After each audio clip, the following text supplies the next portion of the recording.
Okay, so if we look quickly here at this class, and I'm going to do a quick overview for you of what we cover. So I've been teaching this course on and off since 2017. I developed a curriculum. I'm a historian. I've been studying 31 years now, 31 years, going on 32 years. And I put together all the slides. We cover about 80 to 100. There's about 80 to 100 articles that we reference in the class. And there's 7 or 8 books that we also use in the class as reference. Okay, so you don't have to buy any of the books to follow along. And I'm going to show you some of the slides here. You don't have to buy any of the books to follow along. We show you the text right on the screen. Okay, but you can get them for your own library. All right, so we talk about everything from Dinknesh, who dates back about 3.2 million years ago, Australopithecus afarensis, who was the early form of humans, discovered in 1974 by Dr. Donald Johansen in Ethiopia. We talk about who Imhotep was as well, one of the greatest people who ever lived in human history. And we deal with how because of this whole 1619 phenomenon, and partly because of the 1619 project, so many African Americans are focused on 1619. Well, much of what we've been told about Virginia's first African Americans, August 20, 1619, is wrong. Number one. Number two, Africans were here in this land we call the United States of America, going back tens of thousands of years. These weren't the first African people here. And our history does not start in slavery in the land we call the United States of America, or what many Native Americans call Turtle Island. Now, also going back to 1526 in the South Carolina, Georgia area, you had the Spanish who took 100 Africans into that South Carolina, Georgia area. Those Africans are going to overthrow their oppressors. That was Louis de Alon, who wanted to set up a settlement there. And they're going to go live with the Native Americans. They overthrow their oppressors. There's an article from Washington Post. Before 1619, there was 1526, the mystery of the first enslaved Africans and what became the United States. Okay. So we go through and look at this history chronologically. All right. And we deal with the African presence in the Americas going back at least 51,700 years ago, and the research from Dr. David Imhotep in his book, The First Americans Were Africans, Documented Evidence. We look at the discovery from Dr. Albert Goodyear in 2004 in Allendale County, South Carolina. And Dr. Albert Goodyear, who's an archaeologist at the University of South Carolina, they found 13 different pieces of evidence, or types of evidence that thoroughly documented an African presence in this country going back at least 51,700 years ago. They found artifacts, architecture, campsites, carvings, Egyptian writings, footprints in lava, genetic M174D haploid groups dealing with DNA and genetics. They found linguistics, paintings, skulls, skeletons, structures, and tools. They found 13 different types of evidence, thoroughly documenting an African presence dating back at least 51,700 years ago.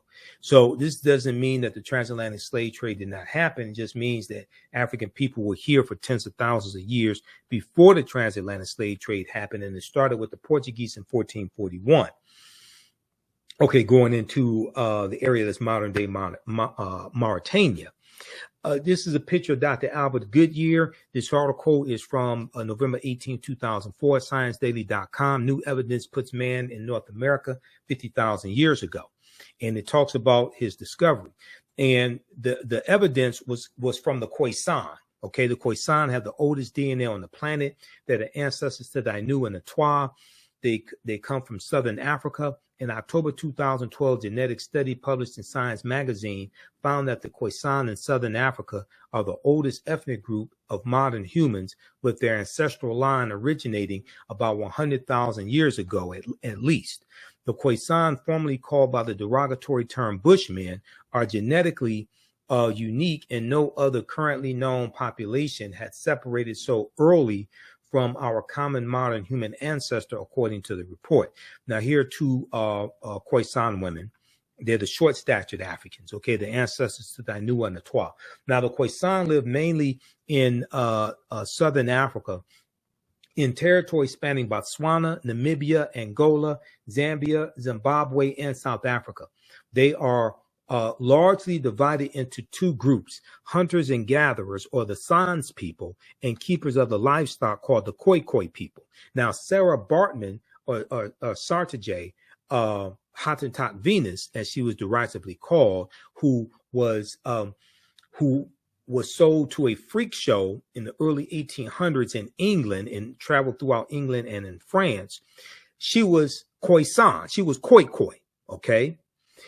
The Khoisan languages include the distinctive click sounds that aren't found in the languages of their neighbors. There was an article from AtlantaBlackStar.com called 5 Ethnic Groups That Prove That the First Humans Were Black. Okay, now we talked about Sarah Baartman in our class on this past Saturday, okay, July 8th. So as soon as you register for the class and visit our website, theafricanhistorynetwork.com, you can watch that full 2-hour class. We do the sessions live. All the sessions are archived and recorded, and you can go back and watch it anytime. So even after the 12-week online course is over with, you still have full access to the class. All right, so we talked about Sarah Baartman, and we talked about there's an article from, there's one from blackpast.org. There's also information from the BBC. I was looking at articles from the BBC as well on Sarah Baartman also. The one from the BBC is called The Significance of Sarah Baartman, the significance of Sarah Baartman.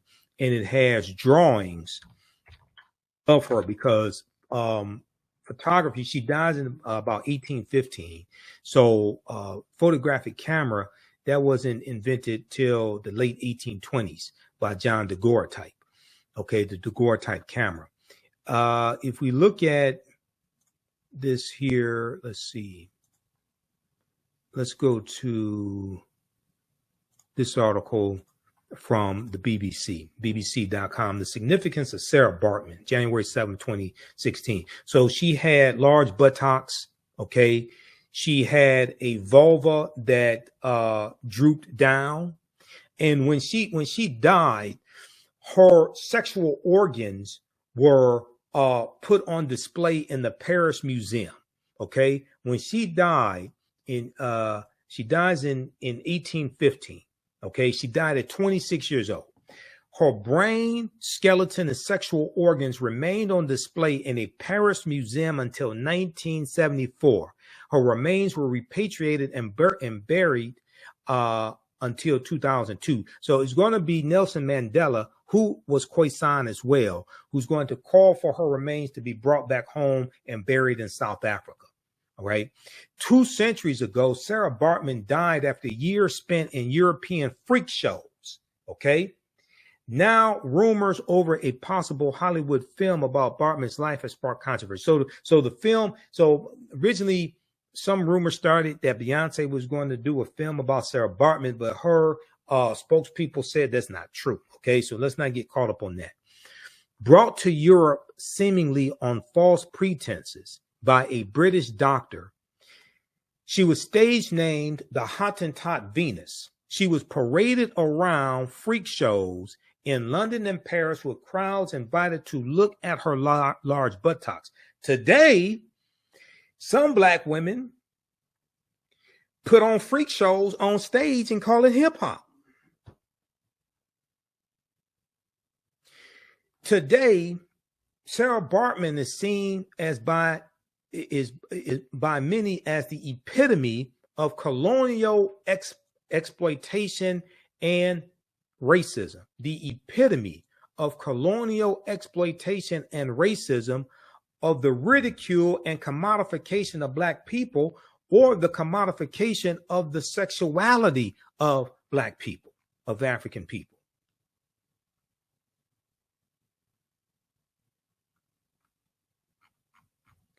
Sarah Baartman's life was one of huge hardship.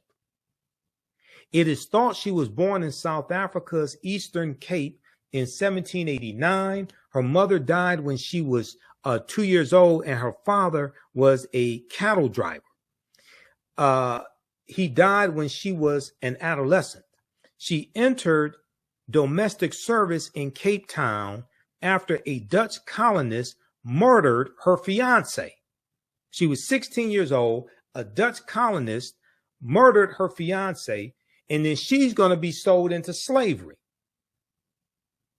In October 1810, although illiterate, Sarah Baartman allegedly signed a contract with English ship surgeon William Dunlop and mixed-race entrepreneur Hendrik Caesars, in whose household Sarah Baartman worked, saying she would travel to England to take part in shows. The reason was that Sarah Baartman, also known as Sarah or Saartjie, S-A-A-R-T-J-I-E, Saartjie, she had what was called steatopygia, S-T-E-A-T-O-P-Y-G-I-A. And this resulted in extremely protuberant buttocks due to a buildup of fat. She had very large buttocks that white people made fun of and pointed at and jeered at.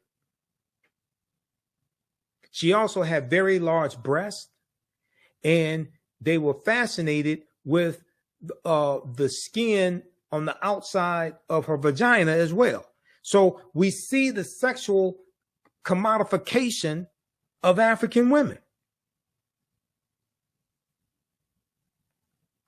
These made her a case of fascination when she was exhibited at a venue in London's Piccadilly Circus after her arrival.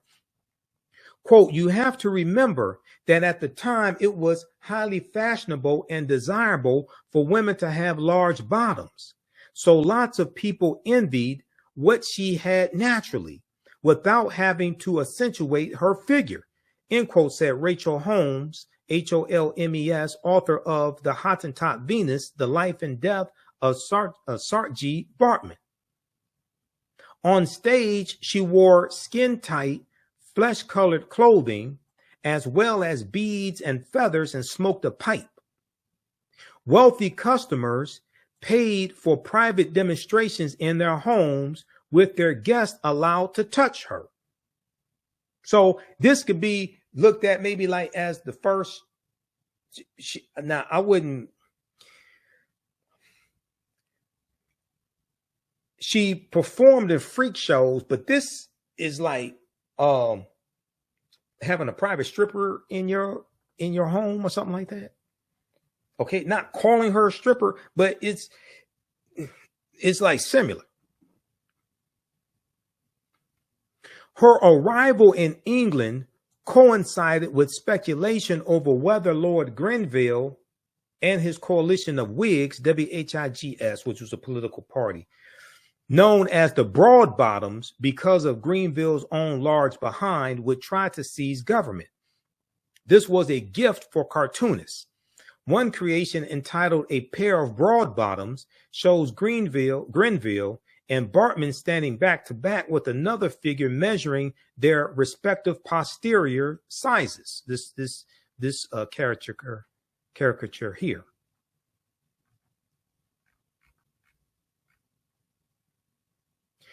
Sarah Baartman's promoters nicknamed her the Hottentot Venus, with Hottentot now seen as derogatory, then being used in Dutch to describe the Khoi and San people that we described are the oldest people on the face of the earth, the Koisan.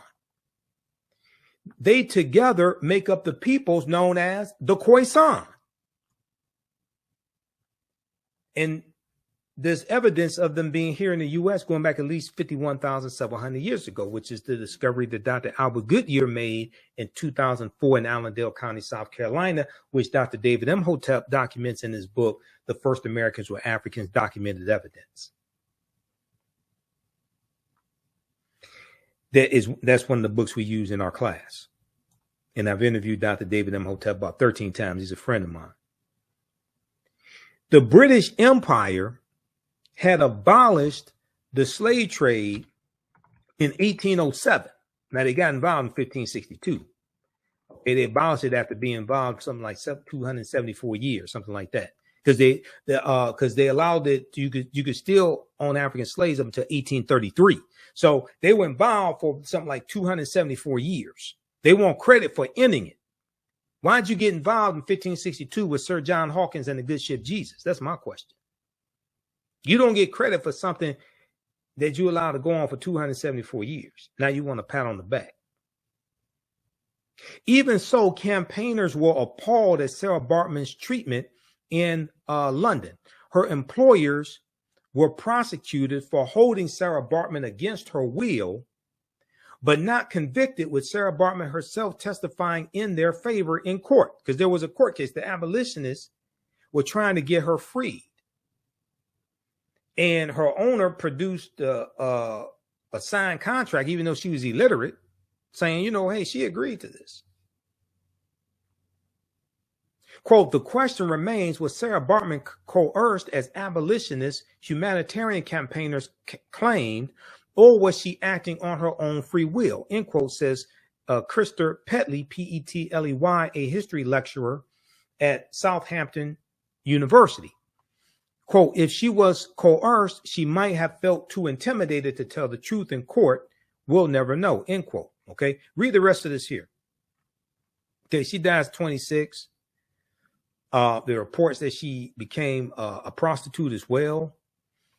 She drank and smoked heavily, and according to Holmes, was probably prostituted by him. Okay. In 1814, Sarah Baartman moved to Paris with Césars. She became a celebrity once more, drinking at the Café de Paris and attending society parties. Césars returned to South Africa, and Sarah Baartman came under the influence of an animal exhibitor, quote unquote, animal exhibitor with the stage name Raux, R-E-A-U-X. She drank and smoked heavily, and according to Holmes, was probably prostituted by Raux, but prostituted by that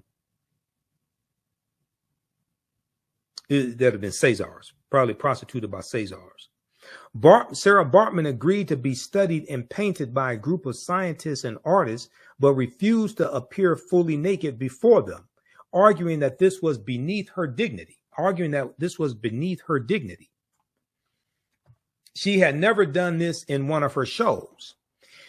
This period was the beginning of the study of what became known as racial science, says Holmes. Now, Sarah Baartman died at age 26.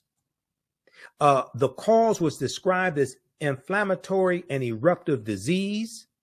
It's since been suggested this was a result of pneumonia, syphilis, or alcoholism. Read the rest of this article. We talked about her in our class on Sunday. Okay. Ancient Egypt, the Moors, and the Ma'afa understand the transatlantic slave trade. Read this article, The Significance of Sarah Baartman. This is from BBC.com. Okay, now, so we get deep into this history. It's a 12-week online course. We deal with thousands of years of history. It's about 24 hours of course content, maybe more, because I also include interviews I've done with some of our scholars as well. Renoko Rashidi, Dr. Francis Cress Wilson, Anthony Browder,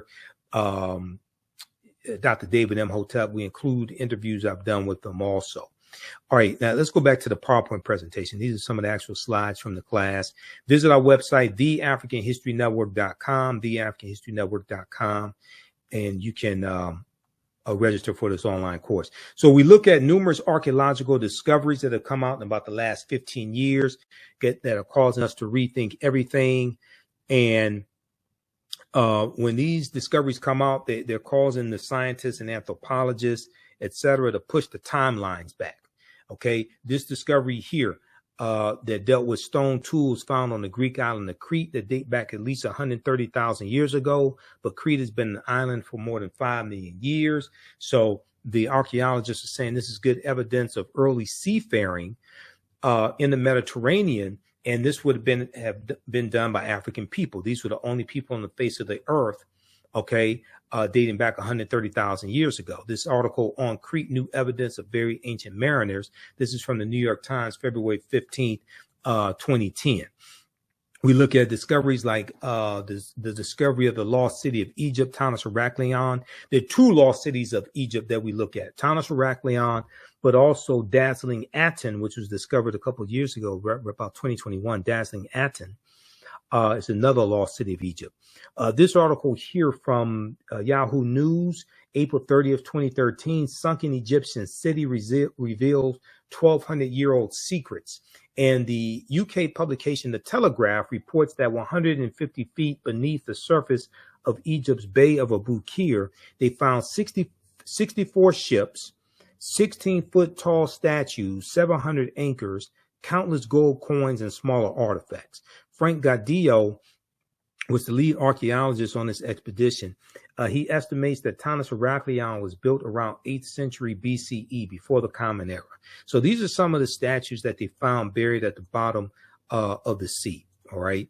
And this documents this African presence. So we get into understanding what culture is.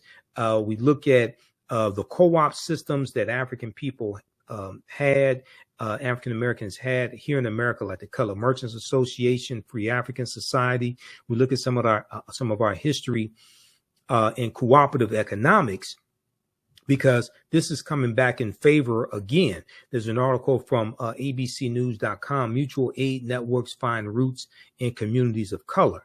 Mutual Aid Networks Find Roots in Communities of Color.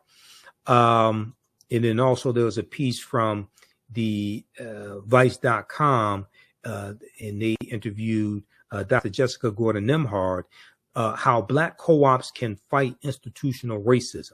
How Black co-ops can fight institutional racism. This is from Vice.com, August 9th, 2016. And Dr. Jessica Gordon-Nemhard said, so the co-ops had, so how do co-ops function in a capitalistic system? She said the co-ops has the factories, does all the production, does all of the marketing, handles the business side, that frees the farmers up to do their dairy farming, knowing that they have a market. Individually, they would not be able to afford a production plant or afford all of the advertising. But owning it all together, the individual farmers can now afford to compete. So she was talking about Land of Lakes. Okay, Land of Lakes is a cooperative. We have examples all over the world, and sometimes how that looks is it's a small enterprise that allows smaller individuals to compete. Take a group like Land of Lakes, which is one of our largest agricultural corporations. It is actually a cooperative of dairy farmers that all own Land of Lakes together equally. And Land of Lakes buys its milk and produces all the dairy products. Okay.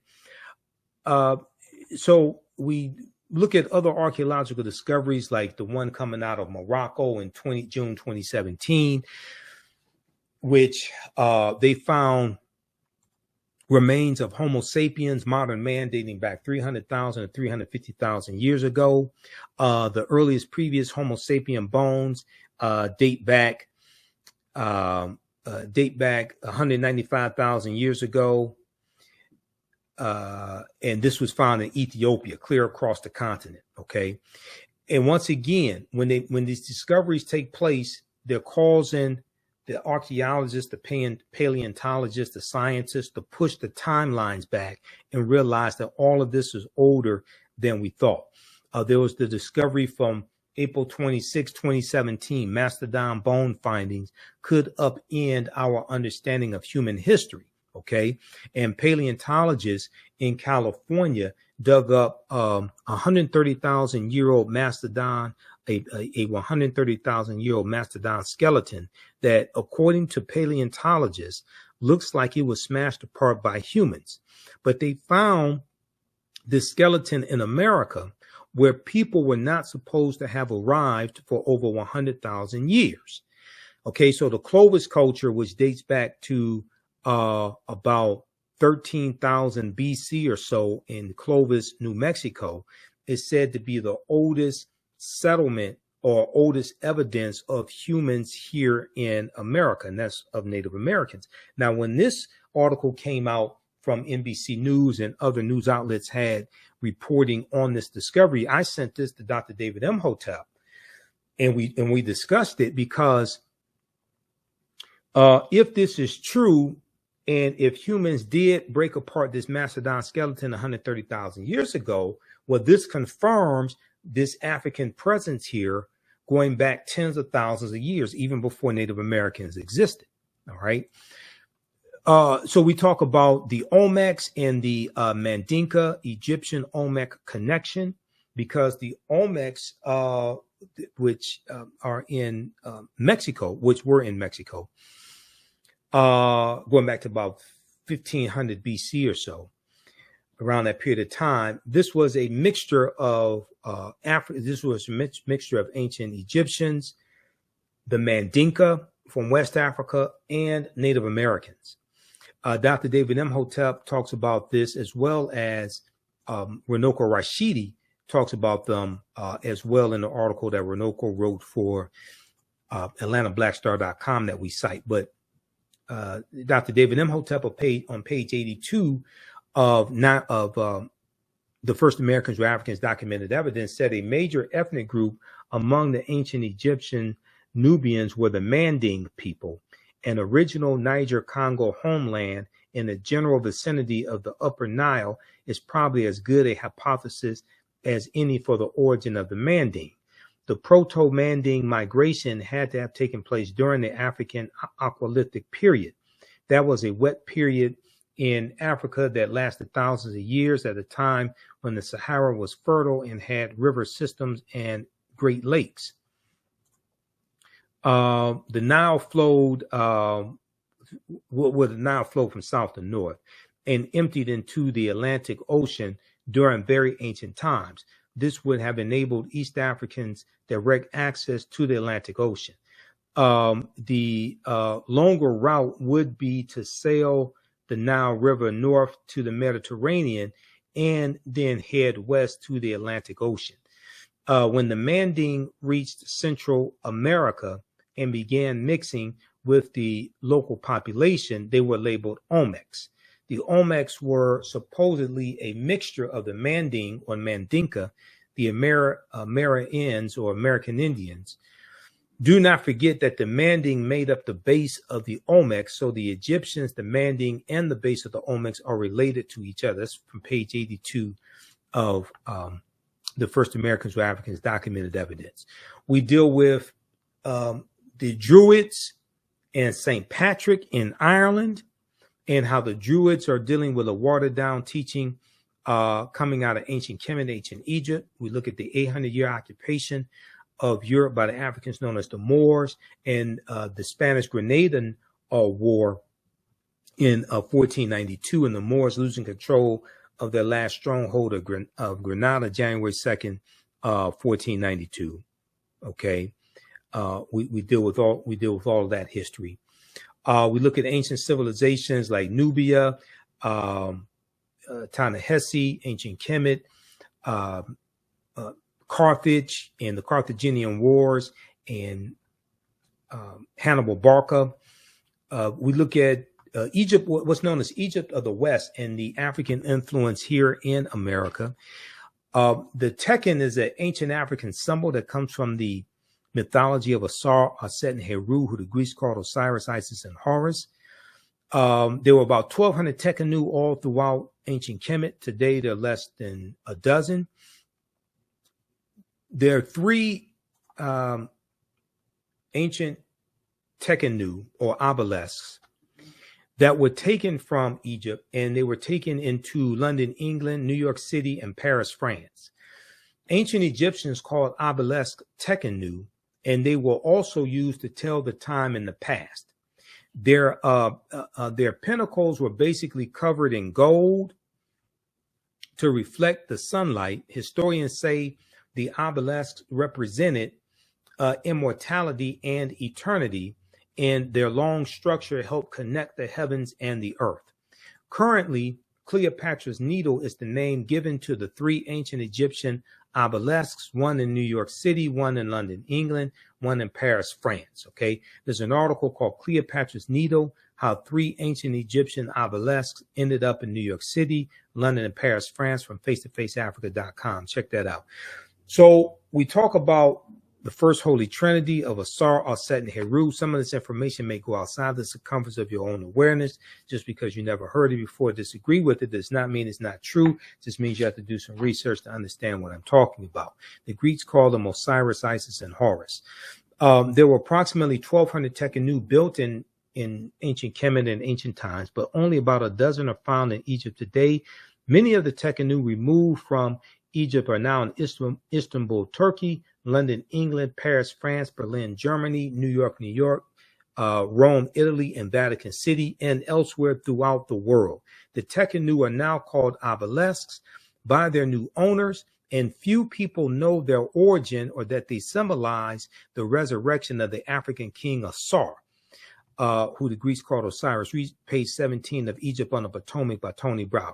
And I just interviewed Tony Browder in April of 2023. We talked about why Nile Valley civilization history is so important. Now, the word Mason, M-A-S-O-N, is derived from the Latin words mass and sun. Mason means child of light and expresses the desire to pursue light, which is a metaphor for the sun, which symbolizes knowledge. The term child of light, or sons and daughters of light, was first used to identify students who had completed 42 years of study in the temples of ancient Kemet, ancient Egypt. Many Masonic temples were modeled after the temples of ancient Kemet, places where light or knowledge was imparted in a series of steps or degrees. So the book Egypt on the Potomac by Tony Browder is one of the books we use in the class as well. We also use Nile Valley Contributions to Civilization as well. We use that also. Okay. Nile Valley Contributions to Civilization, Egypt on the Potomac. We use one of Renoko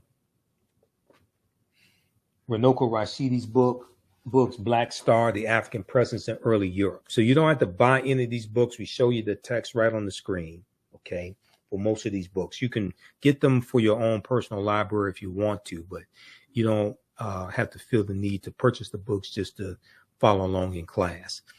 All right, now let's continue here.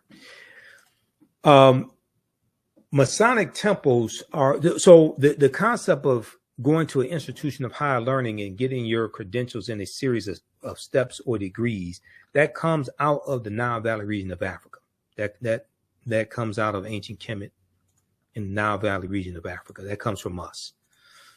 All right. So oftentimes when I hear people say, well, college is not for me and things like this, I mean, we created the first institutions of higher learning that modern colleges are patterned after and influenced by.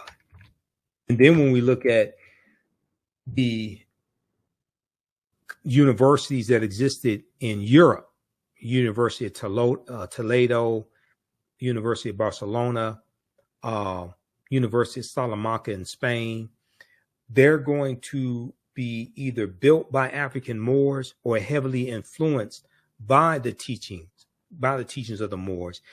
And a lot of their first professors are going to be African Moors also. Now, Masonic temples are considered houses of light or temples of learning. The term Mason or child of light is a direct reference to the highest degree of the Kemetic education system. The 33 degrees of instruction within Freemasonry represent a fraction of the 360 degrees of instruction that comprised the Kemetic system of education. Yet with less than 10% of the wisdom of ancient Kemet, Freemasons have held positions of influence and power throughout the world for over 200 years. Read page 33 of Egypt on the Potomac by Tony Browder.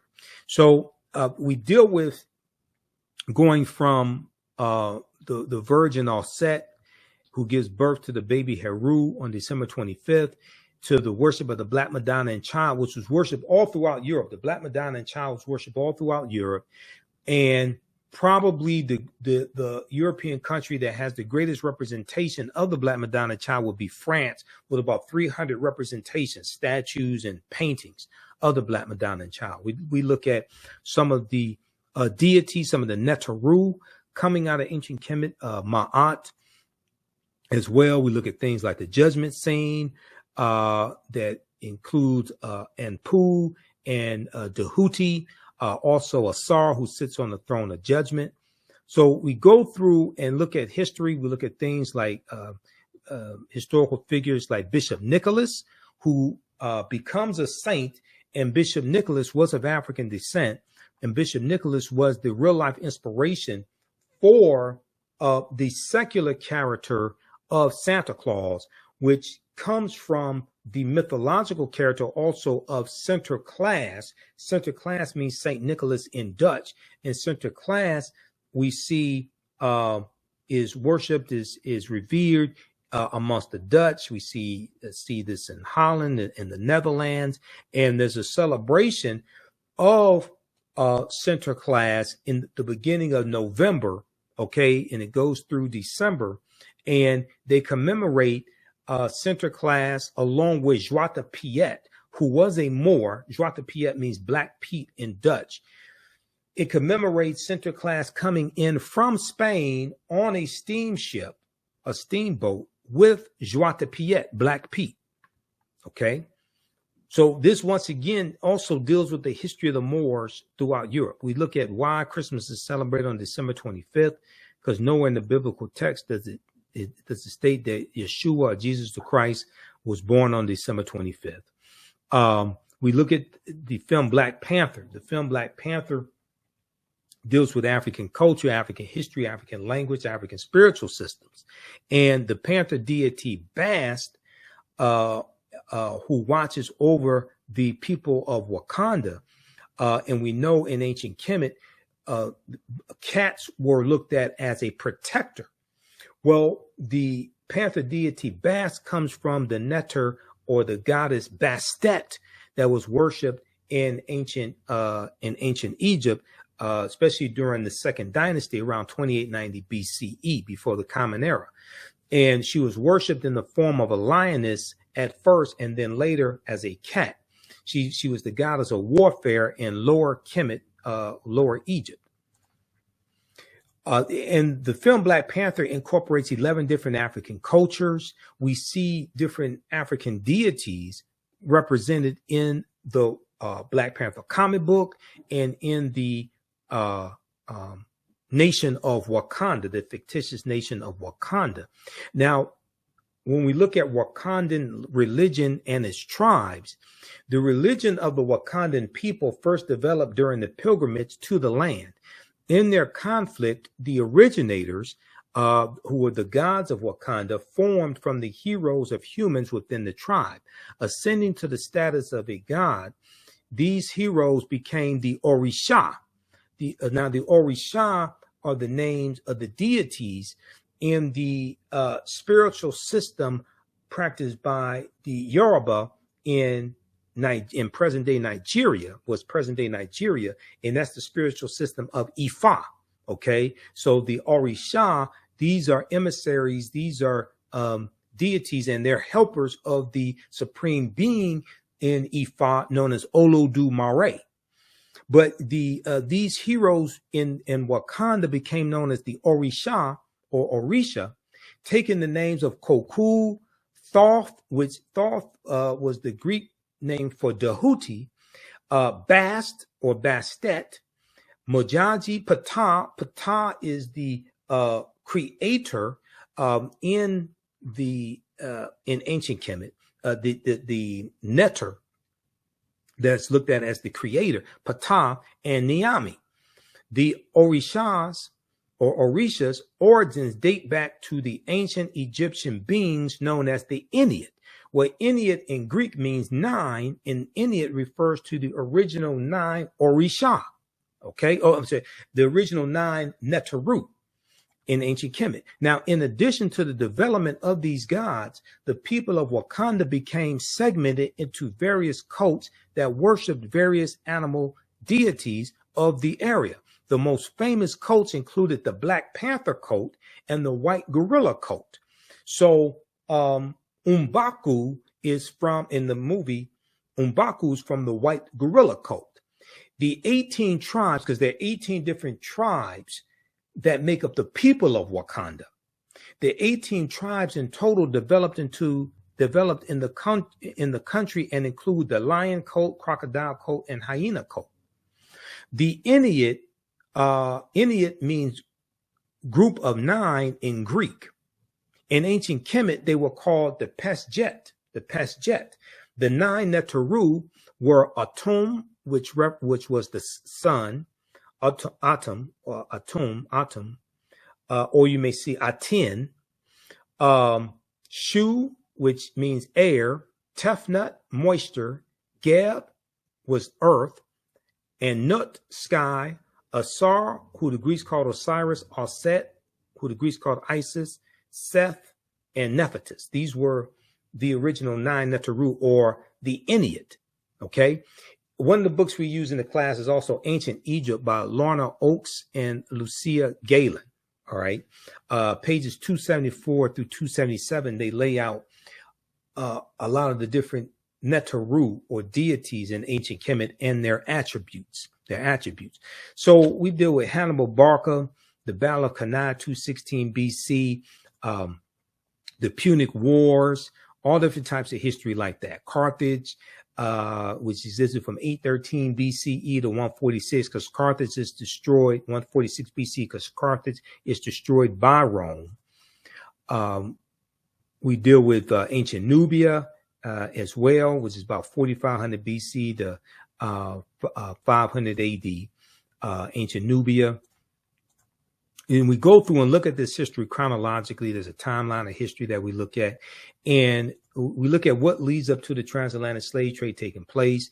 You have to study the 800-year occupation of Europe by the Africans known as the Moors, which begins in 711 AD, when the African Moors go in from Morocco into the Iberian Peninsula, today known as Spain and Portugal, led by General Tariq ibn Ziyad. Okay, and then we go through and analyze the transatlantic slave trade as well. And Christopher Columbus is crucial to understanding the expansion of the transatlantic slave trade and his 4 voyages. And he set sail August 3rd, 1492 on the Nina, the Pinta, and the Santa Maria.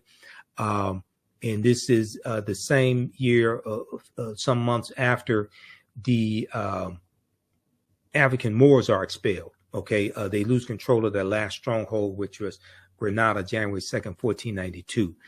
African slaves were first brought to the New World shortly after its discovery or uncovery and colonization by Christopher Columbus. And they could be found, Africans could be found on the island of Hispaniola, a site of present-day Haiti, as early as 1501.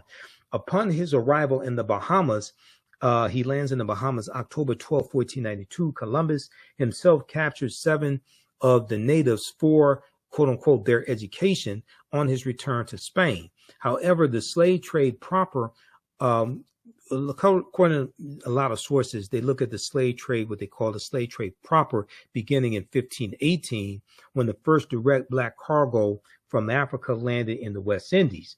Now, that's referring to the Asiento de Negros, signed by King Charles V of Spain, August of 1518, which gave a license to slave trading nations and slave trading countries to provide Spanish colonies and Spain with enslaved Africans.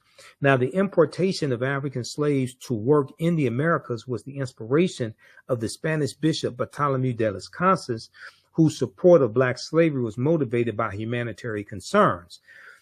Bartolomé de las Casas argued that the enslavement of Africans and even some whites proving that in the early period, slavery did not operate according to exclusive racial demarcations. He argued that enslaving Africans as opposed to Native Americans would save the indigenous American Indian populations, which were not only dying out, but engaging in large-scale resistance as they opposed their excessively harsh conditions. As a result, King Charles V, who was then King of Spain, agreed to the Asiento de Negros, or slave trading license. He signed this in August of 1518, which later represented the most coveted prize in European wars, as it gave to those who possessed it a monopoly in slave trafficking. Now, the widespread expansion of the oceanic slave trade can be attributed to the enormous labor demanded by sugarcane, one of the first and most successful agricultural crops to be cultivated by African slaves. The earliest lucrative Spanish sugar plantations were in the Caribbean and West Indies on the islands of Haiti, Cuba, and Jamaica, while Portugal controlled large areas of Brazil. However, Spanish and Portuguese domination of the slave trade was soon challenged by other Europeans, including the British. One of the earliest adventurers, Sir John Hawkins, undertook his first voyage between 1562 and 1563 as a direct consequence of his gains and was knighted by Queen Elizabeth I. Okay, so this is just a sample of the type of information we get deep into in this 12-week online course that I teach called Ancient Kemet, the Moors, and the Ma'afa, Understanding the Transatlantic Slave Trade, what they didn't teach you in school. Okay, so I do a PowerPoint presentation. We have book references, articles, video clips, all of this. I share excerpts of interviews I've done with the historian, with the scholars as well. You can, if you learned anything from this broadcast, from this brief preview, register for the 12-week online course at our website, theafricanhistorynetwork.com, theafricanhistorynetwork.com. As soon as you register, you can start watching content. Our next class is Saturday, July 15th, 2023, 2 p.m. to 4 p.m. Eastern Standard Time. You do not have to be in class live. You don't have to be in class when we're live. We do the sessions live, then all the sessions are archived. So, because we record all the sessions. About 10 minutes after we finish the class, it's available to watch on replay. All right. So as soon as you register, you can watch the class we did July 8th and the class we did July 1st. All right. And then Sundays, I teach Black resistance movements from the Haitian Revolution, U.S. Civil War, Civil Rights Movement, and Black Power Movement. Okay. 1800 to 1968. If you want to register for, if you want to pay for the classes through Cash App, you can do that. Just email me to let me know what the money's for. Okay. It's because I need to know what it's for. I need to know because if you want me to register you in the class, I need your email address also. All right. So you can email us at ahnshow@theafricanhistorynetwork.com or just click right here on the website, contact the African History Network. We have our PayPal, Cash App information here. Click on it. This helps us keep doing the research as well. Yeah, our official Cash App tag is $ the AHN show, SHOW. When you go to it, it says Michael. These other ones here, I've identified 5 fake African History Network accounts I'm trying to shut down. Cash App is not cooperating with me. I launched an investigation. I had them launch an investigation late last year. I had to follow with them again because they don't get back with me. Okay. I don't know what the problem is with Cash App. They have like really poor customer service when it comes to investigating fake accounts that have been set up. All right. But we have that information here at our website, theafricanhistorynetwork.com. All right. Look, we have to get out of here. Remember, at the African History Network, we focus on educating, empowering, and inspiring people of African descent throughout the diaspora and around the world, because right now it's corrects wrong behavior. Hopefully you learned something from today's radio show, our show, as well as this preview of this 12-week online course that I teach. Be sure to register for the online class. Also follow us on our fan page, The African History Network. Give us a thumbs up on this broadcast. Follow us on our YouTube channel, Michael Imhotep, IMHOTEP, on YouTube as well. And my personal Facebook page, Michael Imhotep on Facebook, and as well as the Michael Imhotep Show. That's our other Facebook page, okay? Remember, right now it's correct wrong behavior is not over till we win. Wakanda forever. And we'll talk